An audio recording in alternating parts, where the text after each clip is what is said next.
চল তো মানে ওকে কিরকম দেখছেন, কিরকম মিশুক ছিল বা কিরকম? আমি কেন, এখানে সবাই বলবে যে প্রচন্ড ভালো মেয়ে এবং প্রচন্ড সবার সঙ্গে মিলেমিশে, ও যে সেলিব্রিটি কখনো সেটা ও বাদে দেয়। যে কোনো মুডি হোক, পাশের লোক বা যা কিছু হাই হ্যালো কেমন আছে এটা বলতেই বলতো।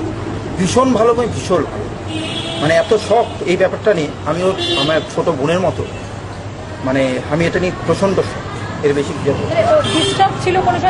না, কোনো দিনের জন্য আমরা তো আসি যাই। আমি আমার পাশেই আমার ভাইরার ফ্ল্যাট, আমার প্রায় দিনই যাতায়াত ছিল, কিন্তু কোনোদিনও এটা আমি ফিল করিনি। সন্দীপ ঘোষ, ডাকনাম টোয়াই। আচ্ছা, আপনার তো দিশা আত্মীয় ছিল ছোটবেলা থেকে, কিরকম পড়াশোনা কিরকম ছিল বা কিরকম studies? He has completed in English honors from Bhabanipur Education Society. Mentally খুব স্ট্রং ছিল। আমরা মানে right now it's hard to believe যে ও এরকম একটা ইনসিডেন্ট করতে পারে। এইগুলোই আর কিছু বলার নেই। মানে কারোর সঙ্গে কোনো রকম মনোমালিন্য চলছিল যার জন্য খুব ডিস্টার্ব ছিল, এরকম কোনো ফিল করেছিলেন? না, দেখুন এইগুলো তো মানে পার্সোনাল ম্যাটার, তো এগুলো তো সবসময় সবার সাথে ডিসকাস হয় না।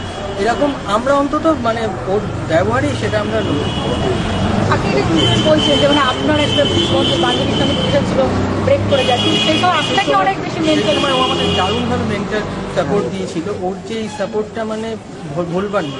আমরা বিভিন্ন জায়গায় গেছিলাম, বিভিন্ন রেস্টুরেন্টে গেছিলাম, অনেকক্ষণ সময় কাটিয়েছিলাম। সেখান থেকে যে ও আমাকে সাপোর্টটা দিয়েছিল ইটস ভেরি মানে গুড ফর মাইসেলফ।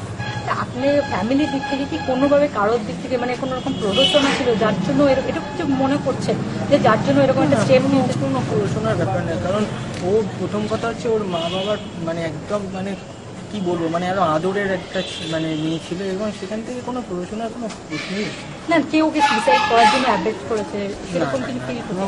আপনার থানায় কোনো রকম কি কারোর এগেইনস্টে কোনো কমপ্লেন করার? সেটা ব্যাপারটা হচ্ছে আন্টি কেনিয়ায় চলে গেছেন, যেহেতু আঙ্কেল কেনিয়াতে সার্ভিস করে। আজকে সকালবেলা আন্টি ফিরেছে, ফেরার পর তো আপনারা জানেন বিভিন্ন ফর্মালিটিস থাকে, সেগুলো পূরণ করেছে। তারপর মধ্যে এখন অবধি সেই দিকে আমরা এখনো পর্যন্ত ডিসিশন কিছু নেওয়া হয়নি।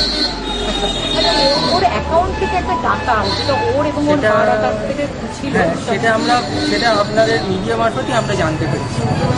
আর ওর বিয়ের কি হয়েছিল বিধানের সঙ্গে কথাবার্তা চলছিল? সেরকম তো সবই এখন শোনা যাচ্ছে। আচ্ছা, এইটুকু। ঠিক আছে, থ্যাংক ইউ। আপনার নাম? রিতম ব্যানার্জি।